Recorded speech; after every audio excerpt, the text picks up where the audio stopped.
Gender Trouble Part 3 and 4 by Judith Butler. Today I am going to handle the topic Gender, the circular ruins of contemporary debate. Is there a gender which person are said to have, or is it an essential attribute that a person is said to be, as implied in the question what gender you are? When feminist theorists claim that gender is the cultural interpretation of sex, or that gender is culturally constructed, what is the manner or mechanism of this construction?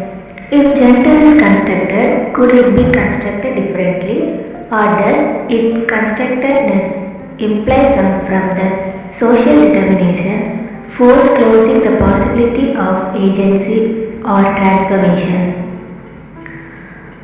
How and where does the construction of gender takes place? What sense can we make of the construction that cannot assume a human constructor to the construction?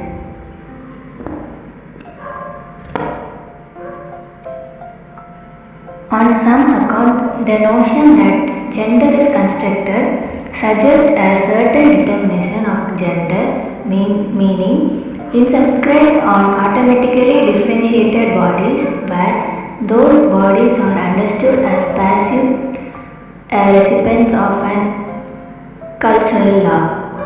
When the relevant culture that constructed gender is understood in terms of such a law or set of law, then it seems that gender is the determined and fixed as it was under the biology is density formulation. On the other hand, semantic war suggests in the second sex that one is not born a woman but rather becomes one. Is gender as variable or as Boer's account seems to suggest?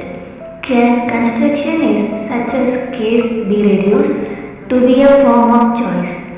Boer is clearly that one becomes a woman but always under the cultural compulsion to become one. Meaning of construction appears to the founder on the conventional philosophical polarity between free will and determinism. Within those terms, the body appears as a passive medium on which cultural meaning are inscribed, or as the instrument through which an appropriative and interpretive will determine a culture meaning for itself. In either case, indeed, sex by defining will be shown to have been gender all along. The controversy over the meaning of construction appears to the founder on the conventional philosophical polarity between free will and determinism. Feminine gender is marked that the universal person and the masculine gender are conflated, thereby defining women is the term of their sex and extolling men as the bearers of a body, universal personhood. Feminist position might understand gender as the attribute of a person who is characterized essentially as a pre-gendered substance or core called the person, denoting a universal capacity of for reason, moral or language. Gender Trouble, Feminism and the Subversion of Identity is a book by the philosopher Judith Butler. Gender, according to Butler, is performatively constituted by very expressions that are said to be its results.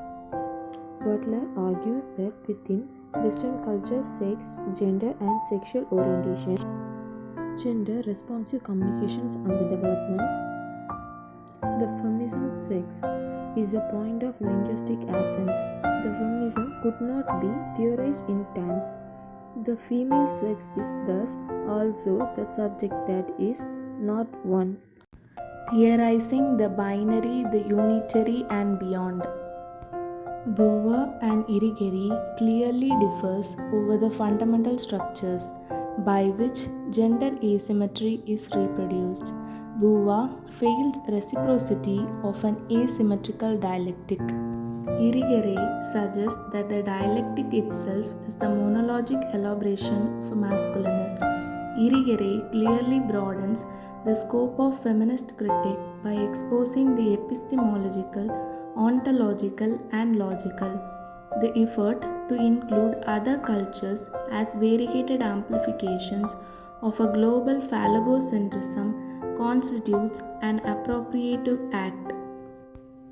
The effort to identify the enemy as singular in form is a reverse discourse.